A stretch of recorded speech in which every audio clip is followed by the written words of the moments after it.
All right, good evening, and welcome to this edition of Mock Ad Hoc, the podcast. We're getting closer and closer to the regular season. My name's Johnny B, and I help fantasy owners get prepared for the preseason here, and we're getting down to the end. Dave, how are you tonight? Doing good, John. Thanks for having me on. All right, Quinn, what's up, man? How are you? Gentlemen, how we doing? It's been a while. Good to see you. We're doing great, and we had a lot of fun on that mock draft last time. I think now tonight what we really want to focus in on are the value rounds, right? We want to find the gems in your draft. Picture this for a second, right? It's already past the 5th or 6th round, and now some guys are going to drop in your lap, and there's going to be other people maybe in your league that just pass up on these guys. Dave, who are you looking at that are maybe possibly undervalued, maybe overlooked players from the running back position that people can really pick up in a standard league? Yeah, there's a handful of guys that are kind of falling towards the back end. The first guy I'm looking at and that I'm watching to see where he goes, and I'm seeing him fall into the 5th, 6th, 7th round is Arian Foster. And what's going to happen here is it looks like right now his projected comeback might be 4 weeks into the season as opposed to 6 or 8 weeks. So I'm really watching him. If he's falling down that draft board and I've got 2 really solid backs, maybe 3, I might jump up and grab Arian Foster as a 3rd or 4th back instead of a Devontae Freeman or one of these other guys that have, a possible timeshare. Grab somebody like that who, if I can get through the first 4 weeks with my first 2 backs, Arian Foster could be a home run late in the season for you as long as you're solid on your first 2 picks in the first part of the season. So he's somebody I'm keeping an eye on. As we go down the line, I'm watching Doug Martin and Chris Ivory. I really feel like those 2 guys are undervalued. Ivory, they're really talking about getting a lion's share, staying in on 3rd down. And Tampa Bay wasted no time early in the season naming Doug Martin the starter, and he's had a great preseason. So I feel confident with him as a 3rd. You're even picking him up as a 4th or 5th back. Doug Martin's so far down, I think he's going off at like 85 to 90. So those are the 2 guys I'm kind of targeting late. Right. And Quinn, I mean, with Arian Foster, I know a lot of people have already written him up. No, I mean, I would take him after I have my starters and maybe a good backup. I do think he will come in late. Some of the guys I like that are kind of going in the 12 to 17 range that I think are undervalued, I like Lamar Miller. I think Miami's looking better, and I really like Ingram. I think a lot of people were thinking Spiller was going to take a lot of carries away from Ingram. Ingram's the guy, hands down. He's going to get 25 to 30 touches. I think he's going to be a top 10 back. The other guy I like, thinking about your upside-down drafting there, Johnny B., if you're late in the draft and you end up getting 2, 3 running backs or 3 receivers early, and you only have 1 good back, I like D'Angelo Williams to be a late guy you can pick up who will be a starter week 1 through 3. He's going to get a lot of touches in Pittsburgh, career average of over 5 yards a carry. That's a guy you can get to be your number 2 for a couple of weeks to kind of figure out what some of these young guys or new guys are going to do for other teams. And lastly, I'd like to throw in a PPR. I don't do PPR, but I think Vereen's going to get a lot of looks with the Giants, particularly PPR. He's probably going to get 5 to 7 receptions a week. So he would be an undervalued guy if you're in a PPR league. Right on. I think I agree with a lot of that. I know definitely guys like Lamar Miller and Ingram are on a lot of people's list too. I think that one rings true as far as people who are looking for the runners they want and on the teams that can do it. How about these guys? I'm going to throw out some deep ones here. Again, I think we talked about him in the show last week, Doug Martin. Right? I mean, I think he's way undervalued. People are not giving him credit. I know you got Sims, Tampa Bay. You got some, some huge weapons now with Jameis Winston. So don't sleep on Doug Martin. I think, hey, if he's going to have a year, this is the one to do it. And possibly the last guy I could throw in is, and I know a lot of guys really overlook this guy, and he could be an absolute landmine just waiting for you to grab him as he falls in your lap, is Roy Halou. Oakland Raiders, right? Let's not forget Latavius Murray, he's the lead back, but Halou, man, he's running hard, and you just never know. So I think in a deep structure, this is where undervalued guys really come into play, and I think don't sleep on Roy Halou. Let's throw it over real quick, Dave, to some wideouts. Give me some guys in your list that are definitely undervalued in your opinion. Wide receivers, if I'm looking deep, I think you're looking at, John Brown's probably the biggest guy that I'm targeting late. I like where he's going. He's probably going to be the number one receiver. He's kind of transitioned into that. Larry Fitzgerald has a good relationship with Carson Palmer, but Fitzgerald was injured a little bit last year, and John Brown led the team in targets, believe it or not. I mean, it was incredible what he was seeing. So somebody that you might overlook a little bit, he's being drafted way after Floyd, way after Fitzgerald. So value-wise, he might be pretty good there. I'm going to leave a Steeler on the board for Quinn, but you might want to look at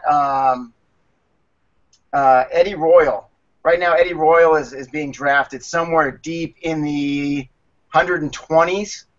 And with Alshon Jeffrey nursing an ankle, he might be looking at some serious targets right there. I mean, you got White's going to be out. Kevin White's not going to be around to start the season, maybe not around all season. Eddie Royal comes over from Denver with Adam Gase. They know him. They can throw him in the slot there. He'll get lots of targets. He's a guy who could potentially blow up. I like it. I like it. Quinn, moving on to you, I know Dave was mentioning John Brown. Huge fan of John Brown, Arizona. I think he's going to go for 750 yards and maybe 4 touchdowns. John Brown, your comments real quick, Quinn, and then give me some of your guys on the wideout department. I think Brown has good potential as long as Palmer can stay on his feet. Palmer's a top 5-7 quarterback when he's healthy. We just don't know what's going to happen. I was laughing over here because we didn't talk about who we were going to take, and I guess we're all successful at this because we're smart. I was thinking Doug Martin, and Dave and I hadn't talked about that, and the number one guy on my board was Eddie Royal, who's undervalued. I like to go first so I can take all your answers. Yeah, see, there we go. But the guy Dave alluded to, it's Marcus Wheaton, especially if you're in a PPR. We all know what Martavius Bryant can do. Marcus Wheaton is starting for the Pittsburgh Steelers. They're going to throw for 5,000 yards. He's a possession guy. He's not going to get a ton of touchdowns. He's going to be a 4 to 6 touchdown guy. But last year, in a limited role, 50-plus receptions, 600 yards. He's going to be a 1,000 to 1,200 yard guy, 4 to 6 touchdowns. Think of him as what Emmanuel Sanders did before he went to Denver. And the last guy I want to throw in, you want to go with the one of the best passing offenses. How about Nelson Aguilar? He's going to be the number 2 in Philly. They're throwing the ball all over the yard. They're running the ball over the yard. This guy's going to get 100 looks. If he's as good as we think he is, he should be a 1,000-yard guy, possibly 6-7 touchdowns, and he's not really high on anyone's list at this point. You could steal him and have him as a great number 3 receiver by the end of the year. Yeah, no doubt. I think very good points on that. I think what I was going to add real quick is on my list right now, I'm looking at Terrence Williams from Dallas. Love this guy, right? I think I'm not sure if the word is undervalued, but I think he's just forgettable for some reason, and I'm not sure why that is. I think Terrence Williams is a great play here. We're talking about definitely finding the gems in your draft. I think he's one of them on my list. And then another guy, I know his name's been in the papers, his name has been all over. I like Charles Johnson. I guess you could argue that he's undervalued, but boy, a lot of people are starting to pick up on him. I think that Vikings offense is going to be deadly. You have to play Adrian Peterson honest, and then you got the tight end in Rudolph, and I think just Charles Johnson, man, he just screams, huge points, huge upside. One last guy I really like in the wideout department for an undervalued guy that could easily fall in your lap, Kendall Wright. And I wanted to get your take on that, Dave. I think Kendall Wright could light it up this year, and people are forgetting he's got Marcus Mariota. Is he still in the NFL? That's how undervalued he is. He is, and I think he's going to have a year. I don't like him. I just don't know if Mariota's going to push the ball outside enough. He's got a good arm, but Mariota likes a lot of those. You're going to see some zone read. You're going to see some zone read play to the tight end. You're going to see some underneath routes and some swing passes the backs will catch. So I don't know that Kendall Wright's going to be somebody that I'm looking at. I got a couple more for you as long as you were talking. I was researching a little more. Yeah. What I like is when I'm looking at number 3 or number 4 receiver in my roster, I still want number 1 guys on their team. So Allen Robinson, Jacksonville is going to be losing a lot. Macklin goes over there. He's clearly the number 1. He's a different kind of guy than your Dwayne Bowes and the garbage they had on the outside last year. They went an entire season, don't forget, without the wide receiver catching a touchdown. I'm going to guarantee that Macklin's going to score a touchdown in the first game. they're going to get the ball outside and throw a touchdown to a wide receiver in the first game just to make a point. Because you know what? It's embarrassing, and it has to stop. The streak has got to stop. Force it outside, get the ball in the end zone on the outside. Alex Smith's going to have to throw it out there and keep the defenses honest. And, gosh, what's that going to do for Jamal Charles? You know, I mean, they need to do that. Macklin's the guy that'll help them. I've got one more for you guys, and I don't even know if he's going to get drafted in smaller leagues, but he's going to bounce back. This guy was a top 10 receiver 2 years ago, and because his quarterback got punched out, Eric Decker is going to be a good receiver again. He's #1 guy in the Jets. Fitzpatrick throws a ton of picks, but he throws the ball all over the yard. He throws a good deep ball. Let's remember, Decker rolled his ankle the first or second week last year, was hobbling around for 6 weeks. He's still a physical presence. He's 6'3", 230, runs good routes, plays hard. I think he goes back with Fitzpatrick to be a 1,000-yard, 10-plus TD guy. And nobody even talks about the guy because he's on a Jets offense that stinks. But their quarterback's knocked out with a broken jaw for at least 6 weeks, which means this guy's going to light up the scoreboard and he got a lot of fourth-quarter yards last year, and I expect him to be back in the top 20 for receivers. You do have Brandon Marshall there, but that's a good compliment. That actually helps Decker, and I think Fitzpatrick makes both those guys better. Definitely. I was going to say the same thing with Quinn. I mean, we've never seen Eric Decker with another tall, high-tower type of player in Brandon Marshall, and I think Decker, great point you make there, Quinn. I think outstanding there with, you know, a deep gem in the draft that you can get because people, again, are just passing him up. And, again, we talk a lot about these rookies out there. We've mentioned a few tonight, but I think there's a lot of people that are just so crazy right now in these rookies that you're going to forget about guys, you know, like an Eric Decker. We're going to move on real quick. We're going to do the QBs here because I'm taking a look here at the playbook. Oh yeah, it's a QB here, and I'm going to start it off right now. And I just want to get your take because this guy's one of my favorites. Okay, I think he's a sentimental favorite to so many people. Carson Palmer, Dave. I mean, obviously, we don't want to call him undervalued. I mean, the guy's a gem, but he's just going really late in drafts. Talk to me about Carson. Yeah, he's not even going in some of the drafts I'm seeing at all. He's outside the top 20.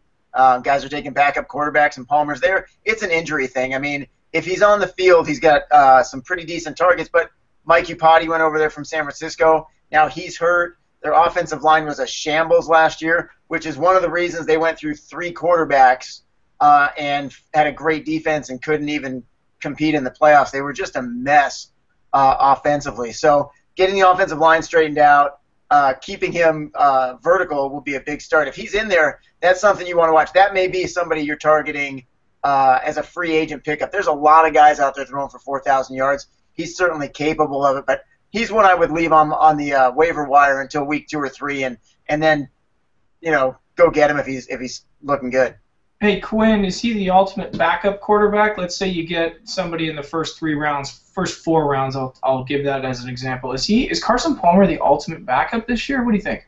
Without a doubt, he's the ultimate backup. He's going to be #1 on my list for backup if I've got a 12-team league, maybe even above Bridgewater or Bradford. He's not the quarterback I'm going to choose if I'm a GM and I want to win a Super Bowl. But when I'm talking about fantasy football, the guy produces year after year. He produced for Cincinnati. You hear me constantly say, don't take any Raiders. Nobody on the Raiders can do anything. When he was with the Raiders, he put up huge points. He's the only quarterback to do that for the last 10, 12 years. Palmer's got a lot of heart. He throws a beautiful deep ball. And he's going to throw 40 times a game. That's just what he does. Arians is just a master at play calling, spreading the field, deception, play action, stuff like that. If they can keep him on his feet, he's a 4,500-yard, 30-plus touchdown guy. And as Dave said, nobody's even looking at him. He's an absolute steal if you can take him as your backup.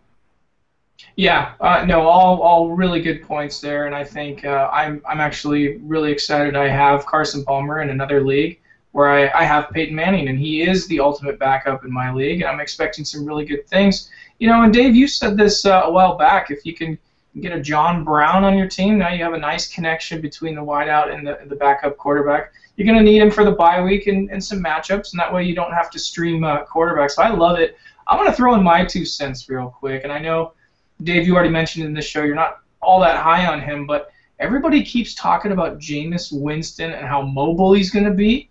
I'm telling you right now, folks, if you're listening to this, Jameis Winston's going to be probably as mobile as Philip Rivers next to a tree stump. So you heard it here. I don't like Jameis being the mobile guy. I like Marcus Mariota, and I'll tell you why. I just think he's going to fit so well in this Tennessee offense. They don't have a defense. Tennessee's going to be throwing all the time. And I think, this guy easily puts up about 26 TDs, definitely over 3,500 yards. That's my opinion. I want to hear Dave because we already talked about it. I like Mariota. What do you think? Yeah, I think with the combination you're going to get from him, I think he's underrated as a runner. When you look at him, especially in college, and that's most of the tape and stuff that you've seen, most of him play, he's much bigger than he appears on the game film because he just really moves like a running back. So if they're willing to put him on the edge and run the zone read, 500-600 yards of rushing offense, there's 50 or 60 points, couple of touchdowns, 72, 80 points with rushing touchdowns and rushing yards. All of a sudden, he throws for 3,000 yards and 20 touchdowns. Get yourself a top 10 guy. So those rushing yards make quarterbacks it made Tim Tebow a fantasy star, and he can't play a lick. So if he can run the ball and they'll call the offense for him that way, he could put up some serious points. Right. And again, I told you, my sleeper, my uncle got to work with him at the Combine. I love David Cobb, the running back. I think he'll outplay Sankey, and then that'll even set up Marcus even more. Dave, give me another quarterback. We'll stick with you on this one that you can get late, right? A gem in your draft later on. Give me another quarterback that maybe people are just either forgetting or they're just undervaluing. Yeah, it's a risk, but there's a few guys. I'm looking at Sam Bradford. If he's up, whoever's vertical in that offense, whoever's standing up behind center is possibly a top 5 quarterback for the season. I'm not going to risk him as a starter, but I'm going to wait, get a guy like Romo, maybe a guy like Tannehill as my starter, and then Sam Bradford behind him. I mean, that guy could be top 5. They're going to run 10 to 15 more plays than everybody else. They're going to throw the hell out of the ball. They're going to run a little zone read. They're going to get a couple of cheapy walk-in touchdowns out of the quarterback. Even I think Sanchez had one last year. Mark Sanchez proved coming off the scrap heap and being really not just efficient as a game quarterback, but as a fantasy quarterback. They say Bradford's way better than Sanchez was last year. He's just got to stay healthy. He'll be fantasy gold in your back pocket.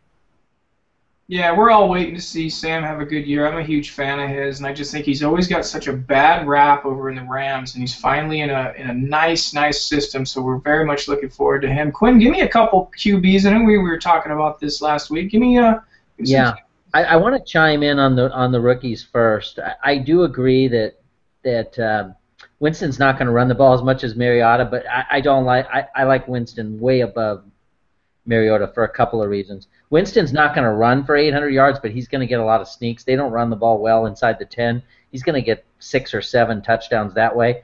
Far superior thrower to Mariota. Mariota has that sidearm Vince Young thing that just doesn't work in the NFL. The players are too big. I watched the preseason games. Winston is poised. He has far better running backs and receivers. Winston's going to be a far superior fantasy pick to Mariota, hands down. My undervalued guy is Matthew Stafford. He was the number 4 quarterback last year. He's going 17th. You can get that guy as a backup. Last year was an anomaly. He had injuries to the players. They couldn't run the ball. There's a couple things I like about him. If I'm building a franchise as a GM, I don't want him. He's not a winner. He throws a lot of bad balls. But what I do like for him fantasy, he doesn't miss a snap. He's very tough. He gets hammered into the turf. He pops back up. I don't think he's missed a game in his career, and he's been very consistent up to last year. To get a Stafford, a 5,000 potential guy with 30 TDs, at 17 or 18, he's not even being drafted. It's a joke. That guy is the steal of the draft for quarterbacks. He's got my birthday, February 7th. Love Matty Stafford. I kind of disagree with you on the injury thing. He's had the injury bug, man. He's had some. He's never had some missed a game in his career. I'm pretty certain he's never missed a game in his career. Yeah, we'll have to look that up. But I think honestly, with what they got in this Amir Abdullah, and you can't really call him undervalued. He's way too good to be on this show for this segment. But I just think you're exactly right. He's got Calvin. He's got Golden Tate. He's got, George Bell is still the bell cow. Don't write him off yet. People are. Foria had, I think, 8 or 9 touchdowns last year, the tight end. Yep, yep. So he's got it all this year. I think, Detroit will be airing it out like they always do, and you just can't forget about him. What about? Give me some thoughts on this one, Dave. I'm just gonna kind of set this one up for you. But Teddy Bridgewater, we saw some preseason work out of him. I'm a big fan. I think he's gonna have a great year. He's hard, man. I don't think he's undervalued, but I just think he's one of those guys where you're waiting on quarterback, and then you're like, I'm not sure if I'm going to go with Teddy when I can take Phillip Rivers or somebody like that. But why would you take Teddy? There's a couple reasons you take Teddy. We talked about this in some of the earlier podcasts. The last 4 or 5 games of the season, he had the highest completion percentage in the league. Now we've got Norv Turner in there, and you've got Adrian Peterson in there. So handing the ball to Adrian Peterson makes your passing percentage go up. Having Norv Turner present the most efficient, most effective play calling in the West Coast offense has maybe ever seen going to make your passer rating and your percentages go up.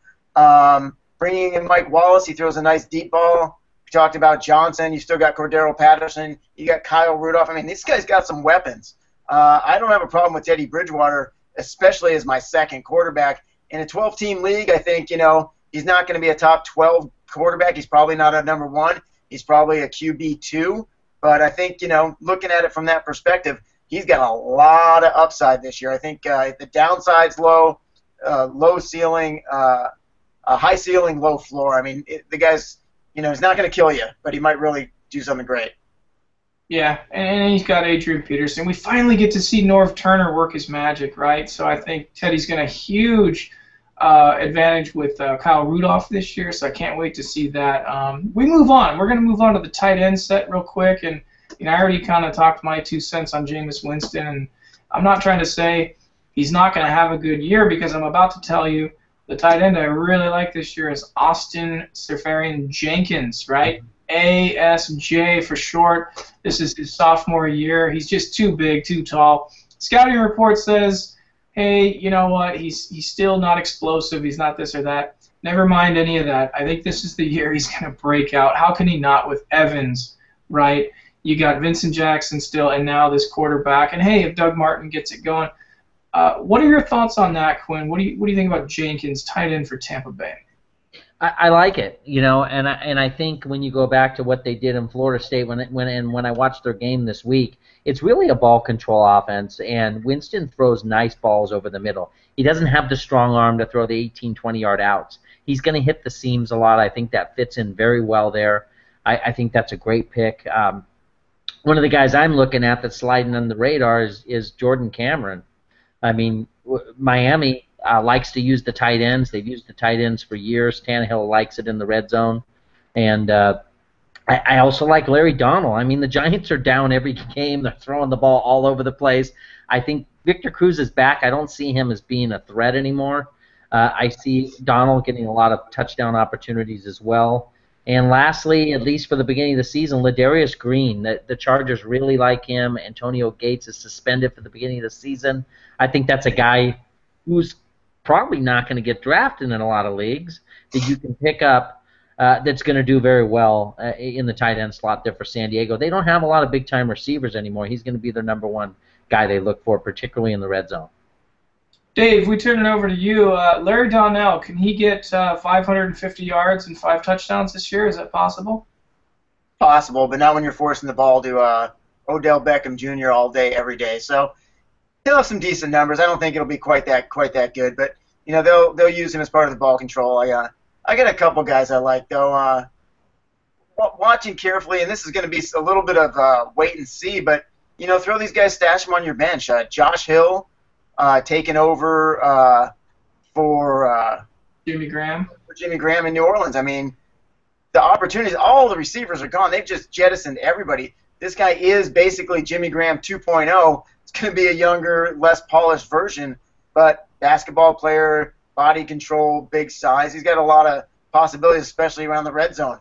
The tight ends are going to be a little bit touchdown dependent. So if you're not getting tight ends, your touchdowns out of your tight ends, and you don't have Gronk or Jimmy Graham, maybe Olsen, you're probably not getting a whole lot of points on a week in, week out basis. So The other guy I'll watch is Owen Daniels for Denver. He moves over with Kubiak. He's played in that system before. He's played with Peyton Manning. Did he play with Peyton Manning in the past? Maybe.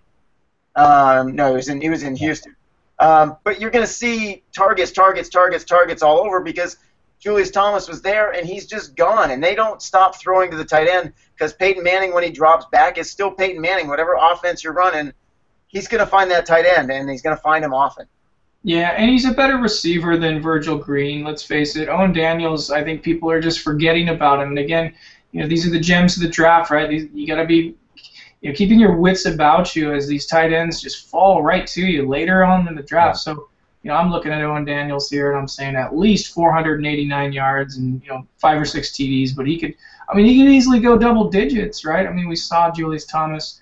We're not talking about the same tight end here, but I'm talking more about what Peyton Manning likes to do. We already talked about Jameis Winston being a rookie who relies on tight ends, right? We saw this in Fleener, and I think I'm going to move the conversation over to Indy real quick. I like Fleener again, and I like Dwayne Allen. Obviously, Dwayne Allen's much more known. People understand how good he is, but I really like Fleener this year. And again, this is Andrew Luck to Fleener. Quinn, talk to me about another tight end or anything we've already mentioned as we go on here. Yeah, the Indy situation's interesting. If you're in a PPR league or a yards league, you're going to want to go with Fleener. Fleener's going to get a lot more looks and a lot more yards and receptions. But Dwayne Allen was a touchdown machine. I think at one point last year he had played 6 games and caught 8 balls, and 6 of them were touchdowns. So it really depends on how your league is structured. Going back to Owen Daniels, he's been dominant his entire career, but he gets hurt all the time. But I think even in the Houston, which is a run-oriented offense, he had 1,000 yards 2 or 3 times. So he could just be epic with Denver.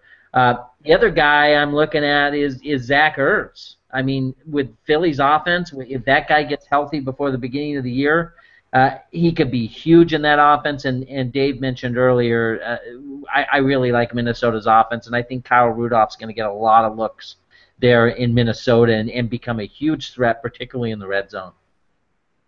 Yeah, and I'm going to just touch on a couple guys, and then we're going to go to Dave. It's been all over the news, right? Jordy Nelson's gone. All of a sudden, Richard Rodgers, right? I knew about this guy long before a lot of other people did. I had Richard his rookie year, and I was waiting for him, and this could actually be a nice play. I don't want to say he's undervalued, but I just think he's forgettable. Richard Rodgers, right? I mean, now Aaron Rodgers has to put it in his hands. I love him. I'll touch on one last guy, and that's Antonio Gates. Come on, he's the ultimate tight end. Don't sleep on him. Don't forget about him. You talk about a gem, right? He's going to be out for a few games. We already know that. But Phillip Rivers, come on, he's going to him. So I'd like to hear what Dave has to say and any other tight ends we might have missed. No, I agree with Quinn. We talked a little bit about Kyle Rudolph would be the guy that I really like. Antonio Gates, I'm not. I just think he's getting old. Last year, he got a lot of touchdowns. Again, that position tends to be touchdown dependent. I'm going to take with tight ends. I'm going to give you the Ricky Bobby approach. If you ain't first, you're last.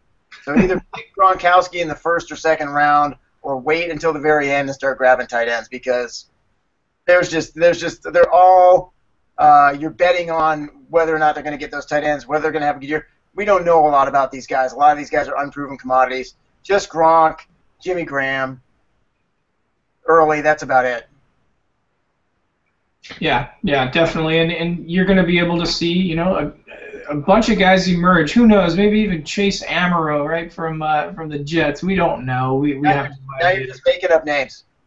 Yeah, now you're just making up names, right? I mean, Riviera. We talked about him from Oakland. Now you're just throwing him out there. But no, I think what we did was we touched on some players tonight that hey, as you get towards the middle rounds or even the later part of the draft, don't forget about some of these names. Do some research on a guy. I think what we're going to do now as we wrap up is just go around and out of the 3 players, and you could pick any position here, Dave, who are your 3 favorites that we talked tonight that you must have? Guys that I really want to get, it's going to be Doug Martin, John Brown, and probably Sam Bradford. Nice. That's actually a really good lineup there. Quinn, give me 3 that you like that we talked about tonight. I like Eddie Royal, getting him as a third receiver. I think he's going to get a lot of looks. I like Carson Palmer as my backup. And looking at the receivers, I like Marcus Wheaton as possibly a third receiver. Number 2 guy in Pittsburgh, high-flying offense. I think we're going to see a lot of upside to him. Right on. I'll go real quick. So Kyle Rudolph, I think you have to have him this year, right? Norv Turner, I think he's on my list there. A guy that we talked about earlier on in the show was Kirby Robinson. I just have some sort of sneaky suspicion this guy sneaks in with the Saints and really does well. I like Kirby Robinson. Don't forget about him. I just think it'll be too late by the time you get him on the waivers this year, and you might as well draft him, right? If it's like your second to last pick or you're way down in the end, don't forget about him. Don't forget about him because his name's Kyrie. I'm calling him Kirby Robinson. I can make up a new nickname, Kyrie, of course. You know what? I think I'm going to leave that in there. I don't even need to edit it out. It's been a long week, guys. I'm with you. Kyrie Robinson. I'm calling him the wrong thing. Anyways, yeah, no, I just think Kyrie's going to be amazing, and for the Saints and Drew Brees, and he's already been trusted, and he's just a smooth, easy glider type of runner, and I like that a lot about him. The last guy I'll say, I talked about him before, Kendall Wright. Don't forget about him. I just think Tennessee again is going to be on their heels, throwing the ball. Right, they're going to be down score. They have no defense. Okay, no defense. They're going to be boat raced every game. So why not get a guy? And heck, we talked about a standard league here, but in PPR, I just think Kendall's going to be awesome. But I don't think it's Kendall. I think it's Kirby. Kirby Wright. Kermit the Frog playing wide receiver. And actually, Knight was having some good games last year until he got hurt. So was Walker. Yeah, no, definitely. But hey, as you get into these rounds, one last thing I'll say is, people, once you start to get to this time of year, we started this show in July, but when you get to your draft, don't be that guy that walks up and makes your pick hesitantly or shrugs your shoulders and like, oh yeah, this is the one, I really don't want to get him, but I'm going to do it anyways. Don't be that guy. Hey, I mean, it's hilarious because this is your team, and be proud of your picks. I say be confident of your picks, and don't let anybody heckle you, because we get a lot of that, right, Dave? I would never heckle anybody. Only Quinn, right? Hey man, we just thank you. This might be one of the last mock ad hocs you see. You never know. We might give you one more bonus one next week. But what we are gonna do is, as the waiver wire starts to develop, we got a new show. We'll announce that and unveil that once the season starts after the first Thursday night game and that weekend goes through. We'll start a show where we just give you maybe 5 to 10 minutes of waiver picks, and I think that's very helpful. We've had a lot of fun on this show, and we just appreciate all the help from Quinn and Dave and all the other panels we have. And for my Upside Down Drafting, hey, if you haven't checked out the book, please do so. And if you're having a live draft, don't forget how to enhance your live draft.